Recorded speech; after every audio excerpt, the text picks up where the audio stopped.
Good evening student, welcome to civil Adda Arunachal Pradesh, है ना।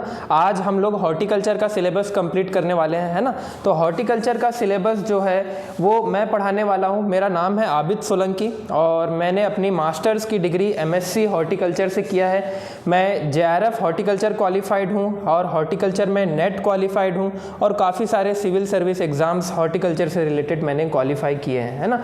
तो हम हॉर्टिकल्चर का सिलेबस डिस्कस करेंगे कि क्या क्या हमको हॉर्टिकल्चर में कंप्लीट करना है और जो अपना एग्ज़ाम है उसमें हॉर्टिकल्चर एक मेजर पोर्शन कवर करता है। तो कौन कौन से टॉपिक्स हमको पढ़ने हैं और किन किन टॉपिक्स में अपने को ज़्यादा फोकस करना है, तो हम लोग आज हॉर्टिकल्चर का सिलेबस डिस्कस करने वाले हैं।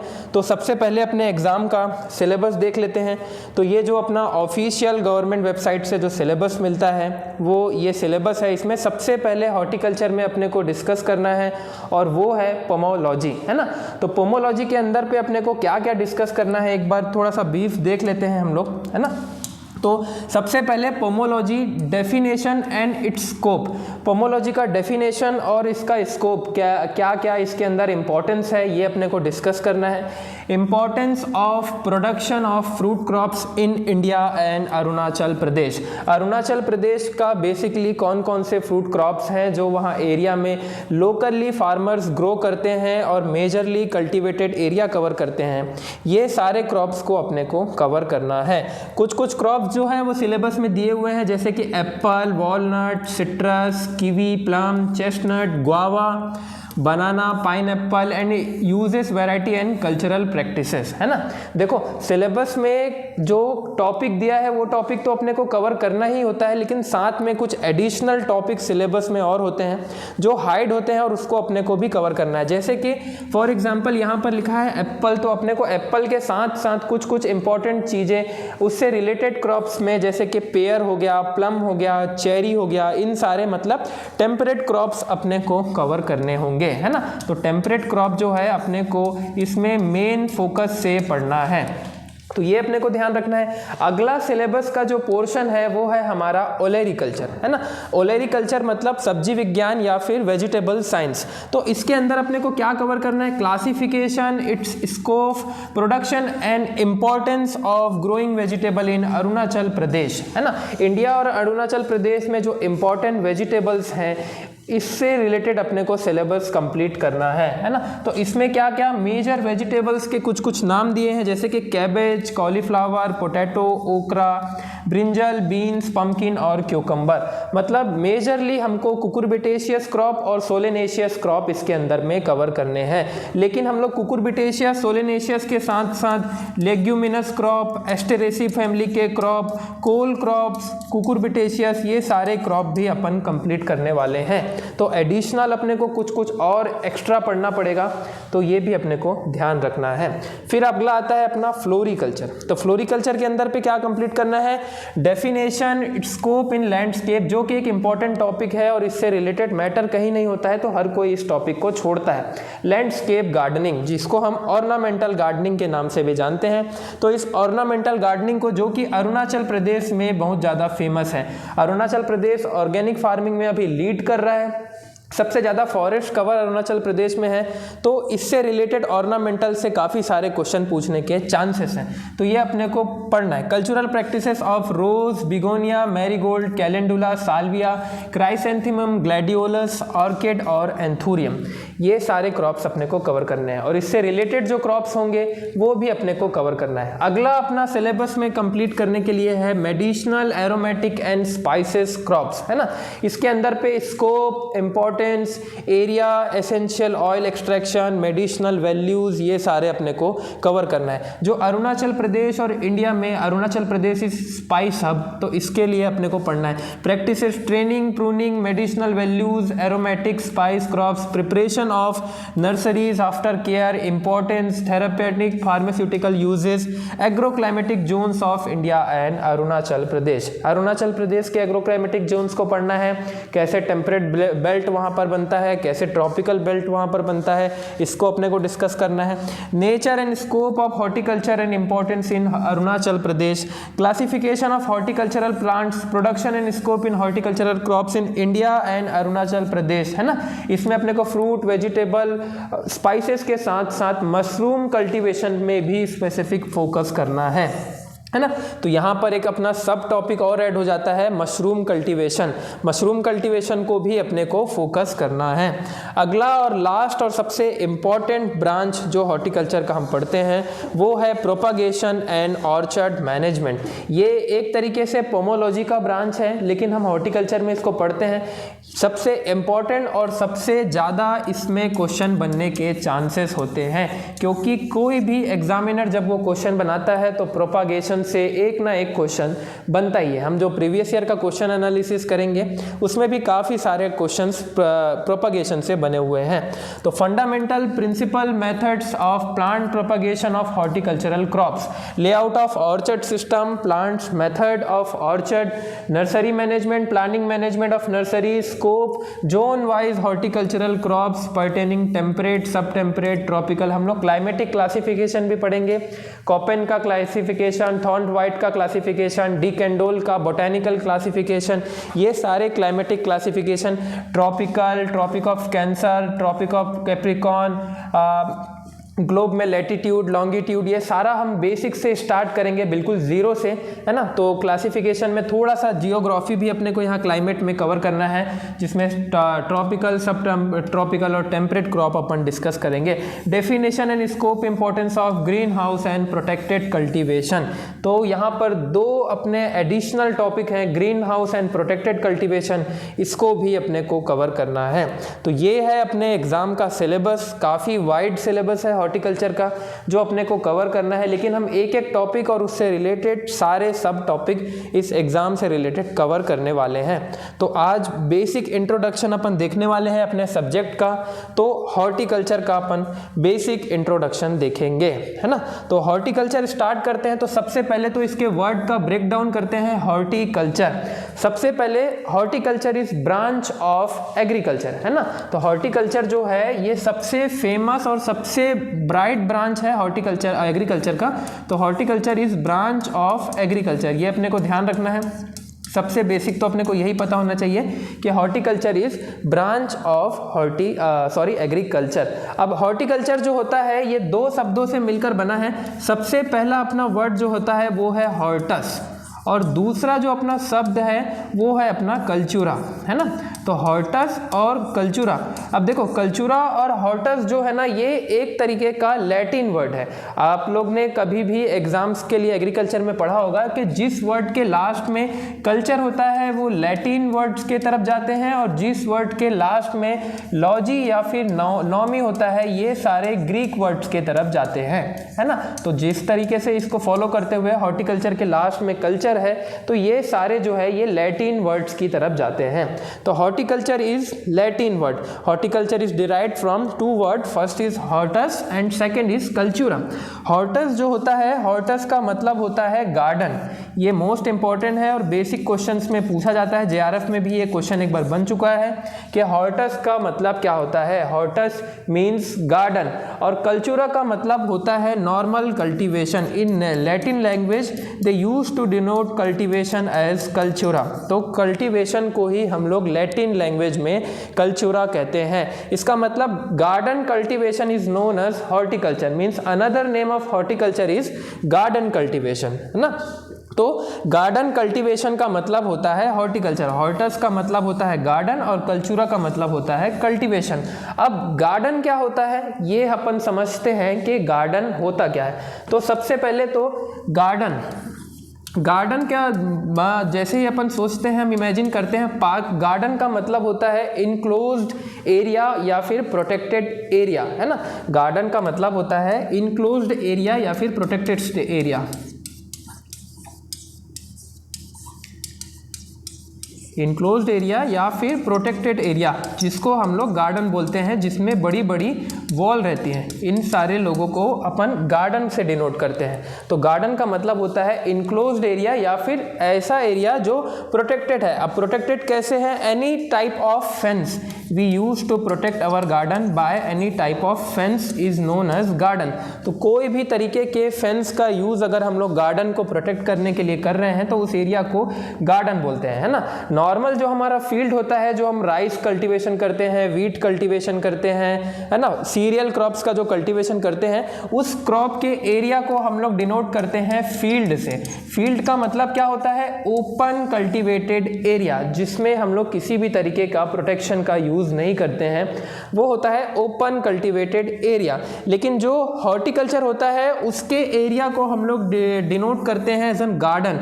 Garden is cultivated form of fruit, vegetable and floriculture area. तो गार्डन का मतलब होता है कोई भी हॉर्टिकल्चर क्रॉप्स को प्रोड्यूस करने का एरिया, ये कहलाता है गार्डन। अब गार्डन में हम लोग फेंसिंग का यूज़ करते हैं। फेंसिंग का यूज़ क्यों करते हैं? क्रॉप को आउटसाइड से प्रोटेक्ट करने के लिए, मतलब जो आउटर डैमेज है उससे प्रोटेक्ट करने के लिए हम लोग फेंस का यूज़ करते हैं। तो ये कहलाता है अपना गार्डन, है ना। तो हॉर्टिकल्चर का डेफिनेशन अगर अपन देखें तो horticulture is a science and technique of production, processing and mechanization of fruit, vegetables, flowers, spices, plantation, medicinal and aromatic crop. ये जो आपका इंपॉर्टेंट डेफिनेशन है जो ऑफिशियल साइट्स में आपको देखने को मिलता है, तो ये होता है अपना हॉर्टिकल्चर का definition. Horticulture is a science and technique, है ना। Horticulture is branch of agriculture और ब्रांच ऑफ साइंस, तो ये अपने को ध्यान रखना है। और सबसे पहले हॉर्टिकल्चर वर्ड का जो यूज़ है, Peter Lauremberg first conceived the word horticulture, ये अपने को ध्यान रखना है। पीटर लॉरेंस बर्ग जो है, इन्होंने फर्स्ट हॉर्टिकल्चर वर्ड का यूज़ किया था। ये एग्जाम पॉइंट ऑफ व्यू से और नोट्स बनाने के पॉइंट ऑफ व्यू से इम्पॉर्टेंट है। पीटर लॉरेंस बर्ग जो है, इन्होंने हॉर्टिकल्चर वर्ड का फर्स्ट टाइम यूज़ किया था, है ना। लेकिन ऑफिशियली हॉर्टिकल्चर वर्ड का यूज़ पूछा जाता है हॉर्टिकल्चर का, तो ऑफिशियली फिलिप करके एक साइंटिस्ट थे अमेरिका के, इन्होंने 1678 के अंदर पे एक बुक लिखा जो कि एक डिक्शनरी था, जिसमें उन्होंने न्यू वर्ल्ड ऑफ वर्ड्स, मतलब कि ये काफ़ी सारे अंग्रेजी के या फिर इंग्लिश लैंग्वेज के लेटर्स को कलेक्ट कर रहे थे। उस टाइम में इन्होंने एक बुक लिखा न्यू वर्ड ऑफ वर्ड्स, तो इसमें इन्होंने हॉर्टिकल्चर वर्ड को अपने बुक में शामिल किया।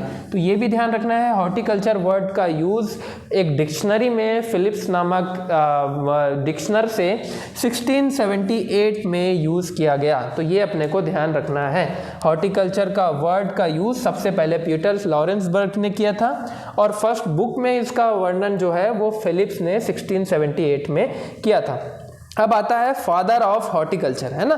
तो फादर ऑफ हॉर्टिकल्चर जो होता है, हॉर्टिकल्चर इज वाइड ब्रांच। तो हॉर्टिकल्चर के 3 फादर हैं, है ना। फर्स्ट इज लिबर्टी हाइडे बेली, जिसको हम लोग काफ़ी सारे बुकिश लैंग्वेज में LH बेली कहते हैं। आपको बुक में ये LH बेली के नाम से दिख जाएंगे, जो कि वेजिटेबल साइंस से रिलेटेड है।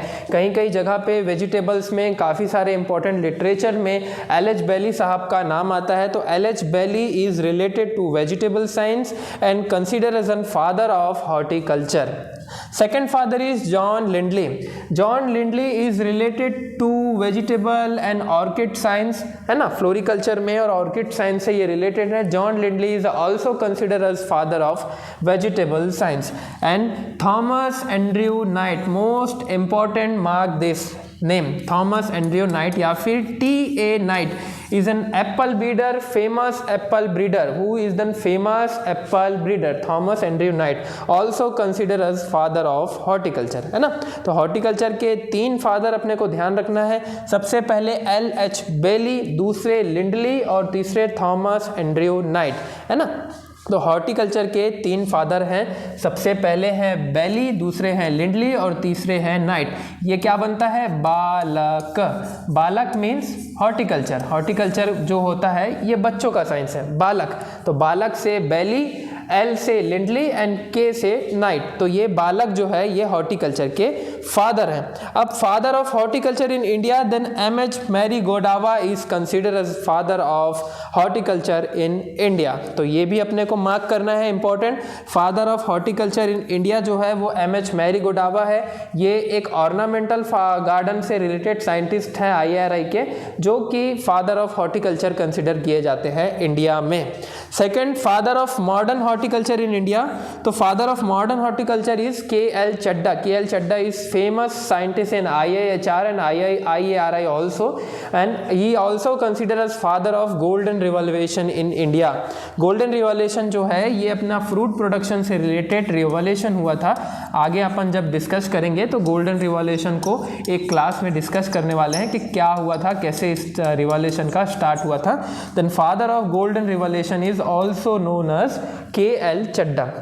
तो के.एल. चड्डा ध्यान रखना है अपने को, फादर ऑफ मॉडर्न हॉर्टिकल्चर, और father of golden revolution is K L. Chadha, है ना. तो ये याद रखेंगे. और मॉडर्न फादर जो है वो M.H. मैरीगोडावा है. अब हॉर्टिकल्चर का एडवांस पढ़ना है अपने को कि क्या क्या एडवांसेस होते हैं हॉर्टिकल्चर में.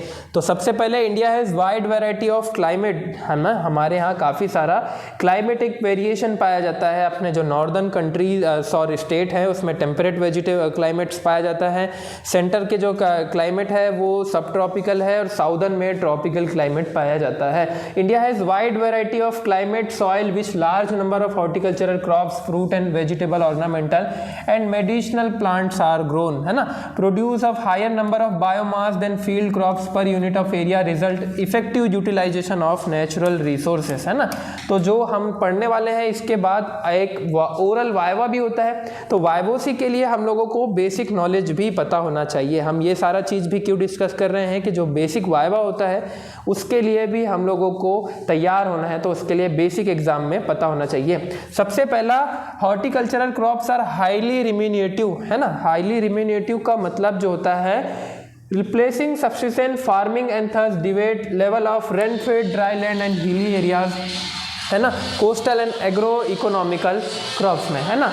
है potential for development of water lands through planted strategies, ये भी ध्यान रखना है. Need comparatively less water than food crops. हम लोग जो वाटर डिमांड पढ़ते हैं तो सारा क्रॉप्स का वाटर डिमांड पढ़ते हैं. फॉर एग्जांपल राइस का वाटर डिमांड जो होता है वो 5000 लीटर होता है ना. अदर जो क्रॉप्स पढ़ते हैं अप्रॉक्स 2000 लीटर 3000 लीटर पर केजी ऑफ प्रोड्यूस होता है. लेकिन यहाँ जो हॉर्टिकल्चरल क्रॉप्स हम पढ़ने वाले हैं इसमें लेस वाटर डिमांड होता है, ये अपने को ध्यान रखना है. Provide higher number of employment opportunities. आपके आइट साइड जो एरियाज में जो ऑर्चर्ड होते होंगे उसमें काफ़ी सारे लेबर काम करते हैं और जो राउंड द ईयर लेबर्स काम करते हैं, तो ये अपना लेबर के लिए भी अपॉर्चुनिटीज ज़्यादा मिलते हैं. तो याद रखेंगे higher number of labour opportunities भी मिलते हैं. Are important for nutritional security, है ना. हम न्यूट्रिशनल सिक्योरिटी पढ़ते हैं जो ICMR हर साल हमको डाइट रिकमेंड करता है. ICMR stand for Indian councils of medical research new Delhi. ये जो होता है ये हम लोगों के लिए न्यूट्रिशनल डिमांड्स वो करता है, जिसमें हमको हर साल फ्रूट्स एंड वेजिटेबल रिकमेंड किए जाते हैं कि कितना हमको फ्रूट्स एंड वेजिटेबल टेक करना है. फॉर एग्जांपल 100 ग्राम हमको फ्रूट्स टेक करने हैं, 400 ग्राम्स हमको वेजिटेबल्स टेक करने हैं. तो ये जो होते हैं fruits and vegetable are highly protective food. Protective food का मतलब ऐसा फूड जो हमारे हेल्थ के प्रोटेक्शन के लिए इंपॉर्टेंट होता है. तो ये प्रोटेक्टिव फूड होते हैं जो हमारे हेल्थ के लिए इंपॉर्टेंट होते हैं. वाइटामिन्स, मिनरल्स, मेटाबॉलिज्म, प्रोटीन के ये रिच सोर्स होते हैं, इसलिए ये प्रोटेक्टिव फूड के कैटेगरी में आते हैं. तो ये भी अपने को ध्यान रखना है. Are highly value crop with high potential of value addition, है ना. इससे हम लोग हाई पोटेंशियल होता है वैल्यू एडिशन कर सकते हैं. तो ये भी आप ध्यान रखेंगे. वैल्यू एडिशन के लिए भी हम लोग हॉर्टिकल्चरल क्रॉप्स का यूज कर सकते हैं, है ना. Have high potential for foreign exchange earning. काफी सारे क्रॉप्स को हम एक्सपोर्ट करते हैं, इंपोर्ट करते हैं, जो कि फॉरेन मनी को अर्न करने का एक बेटर सोर्स है. तो ये भी अपने को ध्यान रखना है. एक्सचेंज अर्निंग करने के लिए काफ़ी सारा अनियन जो होता है, गार्लिक जो होता है और फ्रूट क्रॉप्स जो होते हैं वो हम डायरेक्ट जो है गल्फ कंट्रीज़ को एक्सपोर्ट करते हैं, जो कि फॉरेन करेंसी को अर्न करने के लिए हम यूज़ करते हैं, जो कि ऑल्सो हमारे GDP को इंक्रीज करने के लिए काम आता है ना. Make higher contribution in GDP. तो ये भी ध्यान रखेंगे, अपने GDP को कंट्रीब्यूट करने के ये काम आता है. फिर आता है ब्रांचेस ऑफ हॉर्टिकल्चर, है ना, कौन कौन से ब्रांच का हम डिस्कस करने वाले हैं, तो ब्रांचेस ऑफ हॉर्टिकल्चर पढ़ने वाले हैं हम। तो हॉर्टिकल्चर में काफ़ी सारे ब्रांचेस हैं जो रिलेटेड हैं एग्रीकल्चर से भी। तो the science of horticulture can divided in several branches depending upon the crop deal with following, है ना, मतलब कि क्रॉप के बेस पे हम लोग ने क्लासिफिकेशन किया है और हम ब्रांचेस जो है उसको डिवाइड करे हैं कि कौन कौन से ब्रांचेस जो है वो किस किस टॉपिक से रिलेटेड है। सबसे फेमस और सबसे important branch of horticulture is pomology. Pomology is study of fruit crop. इसके अंदर पे हम फ्रूट साइंस का डिस्कशन करते हैं, फ्रूट का कल्टीवेशन, प्रोडक्शन, मैनेजमेंट प्रैक्टिसेस इसके अंदर हम स्टडी करते हैं। सेकंड इज ओलेरिकल्चर या फिर वेजिटेबल साइंस। तो वेजिटेबल साइंस के अंदर पे हम कल्टीवेशन ऑफ वेजिटेबल्स का स्टडी करते हैं, कौन कौन से वेजिटेबल्स हैं, प्रोटेक्टेड वेजिटेबल्स हैं, इनका हम डिस्कशन ओलेरिकल्चर के अंदर करते हैं। And the third branch is floriculture. Floriculture is production of flower and ornamental gardening. तो ये भी अपने को ध्यान रखना है। अगला हमारा ब्रांच है plantation crop. Plantation crop is sub branch of fruit science और पोमोलॉजी। इसके अंदर हम cultivation of coconut, areca nut, palmyra palm, oil palm, ये सारे पाम्स का प्रोडक्शन हम प्लांटेशन क्रॉप पे करते हैं। Next branch is spices crop, है ना, सबसे इंपॉर्टेंट और सबसे ज़्यादा जीडीपी में कंट्रीब्यूट करने वाला ब्रांच स्पाइसेस क्रॉप, है ना, cultivation of cardamom, paper, nutmeg और जो भी स्पाइसेस क्रॉप होते हैं जो मेटाबोलाइट्स के सोर्स होते हैं उसका कल्टीवेशन हम इसके अंदर करते हैं। नेक्स्ट का branch is medicinal and aromatic crops. जो मेडिसिनल क्रॉप्स जो हमारे एरिया में फेमस हैं उसका प्रोडक्शन और कल्टीवेशन करना, medicinal aromatic crop. Next branch is post harvest technology, most important branch जो अभी ट्रेंड में भी है, पोस्ट हार्वेस्ट ब्रांचिंग, जो कि हमारा प्रोडक्शन और हैंडलिंग से रिलेटेड ब्रांच है जो हम पोस्ट हार्वेस्ट के लिए पढ़ते हैं। अगला है प्लांट प्रोपागेशन, जिससे जो हमारा एक वाइड सिलेबस कवर करता है, जो पोस्ट हार्वेस्ट में प्रोपागेशन से related nursery management, green house management और प्रोटेक्टेड स्ट्रक्चर मैनेजमेंट से हम लोग पोस्ट प्लांट प्रोपागेशन पढ़ते हैं। ये भी अपने को डिस्कस करना है।